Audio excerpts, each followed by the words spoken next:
estou aqui hoje numa reunião com essas mulheres maravilhosas. E como eu falei, né, o canal vai estar sempre trazendo histórias que nos motive, nos incentive a traçar novos caminhos, né? A gente ter coragem de abrir a porta para o novo. E aqui tem muitas histórias, cada um com as suas histórias, nos inspirando. E eu vou mostrar para vocês um pouquinho desse grupo maravilhoso. Pessoal! Sejam bem-vindos, minha gente, a esse grupo também, viu? Sintam-se convidados a estar participando conosco, viu? A gente vai ter um bate-papo bem legal agora, uma dinâmica. E vocês estão convidados para estar participando conosco.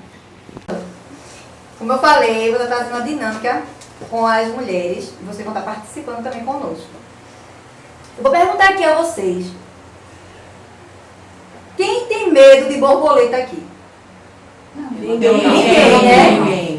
Quem tem medo de barata? Eu não tenho medo. Mas eu também tem nojo, né?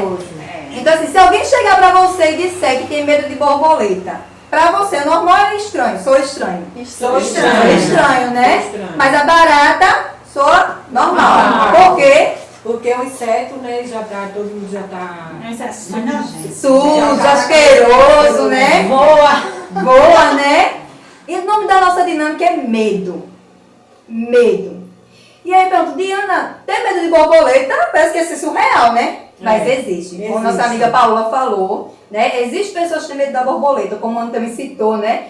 Tem gente que tem medo da borboleta. E aí, a gente tem, quando a gente vai para a nossa vida, o que vocês lembram?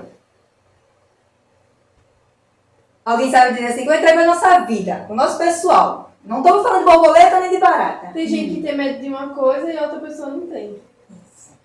E se eu falar de medo misturado com dor? Se eu trouxer para em vez do medo ser dor. Quando alguém chega para você e diz assim, amiga, eu recebi um diagnóstico de câncer, ou de diabetes, ou de alguma enfermidade, o que você diz para essa pessoa? Você oferece? Eu digo para a pessoa ter fé, que Deus vai curar, que ela tenha força, não perca a esperança. Você está sempre disposto a apoiar aquela pessoa, não é? Mas quando alguém chega para você e diz que está com uma crise de ansiedade, o que você diz? Vamos ser bem sinceros. Eu digo que você vai sair dessa. Você vai sair dessa. Demônio, que é frescura, que se ajuda só. Que novela. Que não tem motivo para ter uma crise de ansiedade. Que isso é frescura. Vai lavar um prato, não é verdade? Isso é coisa de gente que não tem o que fazer. Vai procurar o que Na fazer. verdade, é coisa de ocupado. Isso. Mente vazia, a oficina do diabo. E a gente faz tão natural, né? Então, veja, como a gente falou, a borboleta, surreal. Então, os medos emocionais, as dores emocionais, muitas vezes não são tão acolhidas, não são tratadas, porque se tornam sendo frescura, ou você não tem motivo. Não tem motivo, Andréia? Pra estar com depressão? Não, né? Não é as pessoas assim? falam assim mesmo. Aparentemente. Você tem tudo. Você tem tudo. Você tem tudo. Você tem marido, tem filho, E aí tem... a gente se esquece que a dor é real. Que não pode doer você. Você não pode ter medo da borboleta, mas o outro tem. E o medo dele é verdadeiro, é real. Né? Esse medo não pode vir só não vem das coisas materiais, né? Vem do emocional. Do emocional. Então, assim, a gente tem muito mais tendência a cuidar de alguém que está com uma enfermidade física. Tem muita paciência. Então, a pessoa está com câncer, tem que ter maior paciência, aquela pessoa, porque, poxa, ela está passando. Até por porque um você momento tem medo que aquela difícil. pessoa parta, vai embora. E quantas pessoas já morreram por depressão? Não tiraram a vida.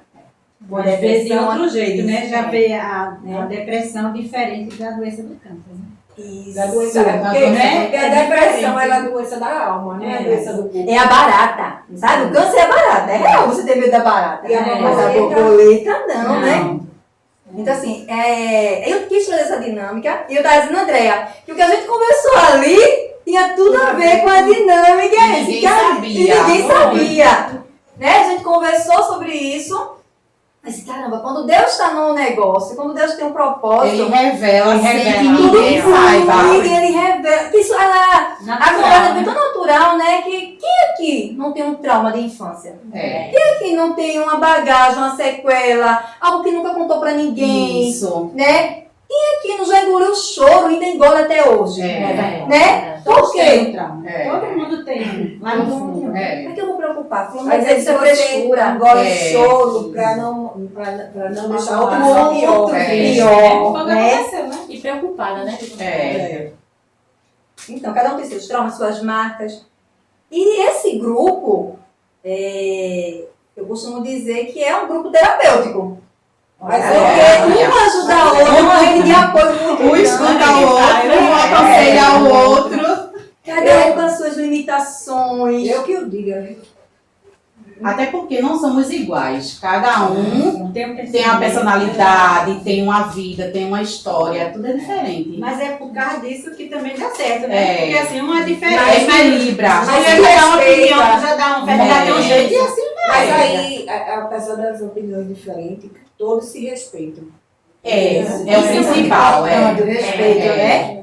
Então, independente, sabe, do medo da borboleta ou da barata, que a gente possa ter acolhimento pela dor do outro. Independente se pra gente, que frescura, uma dorzinha dessa, mas para o outro então, é grande, né? É real, e dói de verdade. E muitas vezes o outro se cala para às vezes também não preocupar o outro, ou então não escutar mais uma vez. Frescura. Né? Então que vocês possam, sabe, quando se deparar com a dor emocional de alguém, que é uma dor invisível, eu costumo dizer que não é que não se tem uma régua para medir dor. Mas se a gente for colocar, é muito difícil. Porque como eu falei, um câncer, um braço quebrado, todo mundo está vendo. Mas uma dor que está guardada é invisível.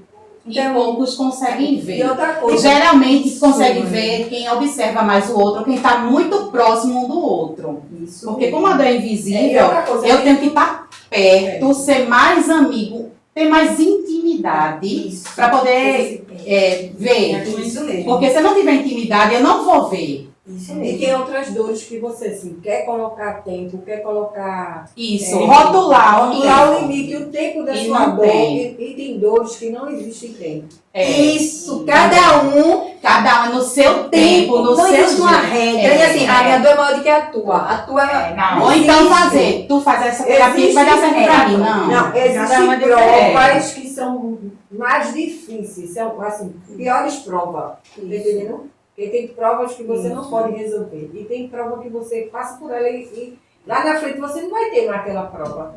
E tem prova que você vai ter até o resto da sua vida aqui na Terra. A existência. E também existe a resistência. Se a gente for olhar no mundo, até com a escola, um exemplo na escola. Tem alunos que eles vão pegar o mesmo assunto assim, ó. Eles não vão nem estudar, vão perturbar o ano todinho. E Mas pega quando com ele- facilidade. facilidade. Já vai ter gente que vai ter mais dificuldade, é o mesmo assunto. Então as dores não são diferentes. É a mesma dor, mas cada pessoa vai reagir de uma forma. Isso não quer dizer que o outro é insensível ou que o outro também é mole. Né? É fraco, porque fulano é muito fraco. Ou é burro, Eu consegui. Agora tem pessoas que para melhorar, ela tem que querer. Você pode ir para profissional que for, melhor que for. Se você não Mas quiser, ela não quiser. não resolve. O segredo é esse, é querer. E o que nos cabe é nos oferecer as mãos. Mas se o outro vai querer, já não nos pertence mais. Isso. Né? O nosso dever é oferecer a mão. Estou aqui. Pode contar comigo. Mas se o outro não quiser, já não está mais no Tem que nosso respeitar o espaço dele, o tempo dele também. Então é isso, pessoal. Eu espero que vocês tenham gostado. E continue incentivando pessoas, mulheres. Essa rede de apoio é muito boa, como eu sempre digo. E não fique só aqui. Que cada mulher possa expandir. Porque assim, por onde a gente andar, com quem a gente conversar, a gente levar assuntos da gente em particular e escutar o outro. E isso que a gente conversa aqui, passa aqui, a gente pode transferir para outras redes, vizinhos, até na fila mesmo, de banco, supermercado. De repente tem tanta gente assim precisando que tu só escute, que muitas vezes eu já fiquei em fila e de repente para uma mulher e começa a contar a vida dela. Ela só queria uma pessoa que escutasse. Porque o povo tá muito carente. Não é não de atenção. de atenção. carente E outra de coisa também, escutar. é assim, no grupo, uma rede de apoio, você tem um problema, aí a gente vai vendo que o seu problema se torna pequeno Em comparação na láquia diante a prova do outro. É. Entendeu? Aí um vai se apoiando no outro, um vai Isso. fortalecendo o outro. né? Então, por isso que é uma rede de Vai apoio. tentando levar, né, a vida. E como vocês falaram, né? A escutativa é bem importante, né? Muito. O outro, às vezes, o outro, ele não quer que tu diga nada. É, Ele só quer só ser escutar. escutado. É. Sem julgamento. Sem julgamento, Né? Porque sem muitas vezes a tempo. gente escuta para dar a resposta. Vou terminar, vou dizer isso, isso e isso. É. A gente não escuta para entender. Até porque, pronto, Paola trabalha fazendo unha. Eu acho que acontece muito com ela. Muito. Porque assim, no salão, muitas vezes eu fico lá só calada. Vai falar do pai, do filho, do marido, não sei de quê, do emprego, do dinheiro, da vida. psicóloga. Eu já escutei. É, parece que Vocês são psicólogos. E mesmo. chegou a hora que eu disse até a Lani isso. Eu já assim, escutei. Eu acho que tem hora que faz até mal. É, por exemplo, A você- gente fica Por isso que eu vou sair de apoio. Não é, Paola? Eu já escutei das minhas clientes falando assim, eu preciso ir fazer minha unha e dar minha sessão de terapia. E a intenção, muitas vezes, não é pagar pra fazer a unha ou o cabelo. É sentar Tem pra alguém pra desabafar. escutar, tem alguém pra Isso. escutar. E muitas meninas chegam lá, mesmo E falam sem- assim, sem eu gosto julgamento. muito de conversar com você. É. E eu confio Muitas muito em muito você. isso. E outra A gente coisa, faz muito escutar cabelo, no lugar né? é sério, aquela profissional, se ela for uma boa profissional séria, ela vai guardar aquilo ali. Guarda. Ou ela morre. É verdade. Morreu. Porque lá acontece muito isso. Lá a gente é como se fosse isso que tu tá dizendo. A maioria das clientes que a gente tem é pra desabafar. Porque sabe que que às vezes é ruim pra vocês. Porque É vocês ruim pra- podem absorver. como é isso, aí a gente fica sobrecarregada. Saber diferenciar, né? É. E aí, né, tava falando, é psicóloga, toda cabeleireira, toda manicure é psicóloga natural, né? E a Tia também vai trazer uma palavrinha pra gente. Eu faço funcional. Às vezes eu tô em casa, mas eu não tenho meu filho. Casou, eu e meu marido. Aí às vezes eu fico em casa com preguiça, vou ficar na televisão. Mas eu me lembro que lá, onde eu faço a funcional, eu boto pra rir, a gente conversa, a gente brinca. Tem uma amiga mesmo que bota pra dançar. Isso aí vai me distraindo e eu me sinto bem. E não faz bem só pra o E não é, corpo. estou fazendo bem pra minha mente e pro meu corpo. É verdade. Não é, né? Só o corpo, né? Melhora mais. Por isso que é muito A importante fazer. academia, ela libera pra gente o hormônio da felicidade, né? É, Quando a gente, às isso. vezes eu tô mal e quando eu vou pra academia, É que verdade. eu chego em casa, eu me sinto melhor. Às vezes eu faço assim, poxa, que bom que eu fui. É muito bom. Pronto, a minha irmã mesmo faleceu 3 anos. Eu voltei agora com meu esposo. Aí eu disse assim a ele, vamos embora. Só que eu não tava com vontade de ir mais, porque eu ia muito com ela. Mas eu disse assim pra mim, eu preciso ir, eu vou. Quando eu cheguei lá, eu me senti do jeito que eu tava com ela lá do meu lado. E meu esposo disse assim, Fernanda, eu pensei que eu tava indo só por causa do, assim, porque eu tô doente, assim, né? Psicologicamente. Mas ele disse que eu pensei que era por causa de corpo, né? A pessoa ia pra academia por causa de corpo, mas não é. É isso aqui. É muito bom. Não tem como. É terapia. É uma terapia. É tudo, Não né? mexe Com tudo. tudo com você. Você acha que é só pra ficar bonita? Nada. É E nada. você sempre agradece, meu Deus. que bom Isso, que eu agradeço fui. a Deus todos os dias que eu tô lá. Hoje eu tô me Aqui. E vai ficando por aqui mais um Café com Propósito. Que cada palavra dita aqui, cada história, possa servir de inspiração para você, para traçar novos caminhos, né? Tá abrindo a porta para o novo, se despertando, se cuidando, sabe? O autocuidado. Tá também procurando uma rede de apoio, fazendo isso com as amigas. Então, que possa ter servido para vocês de inspiração, cada história aqui. E a gente vai se despedindo, porque agora a gente vai continuar a comilança.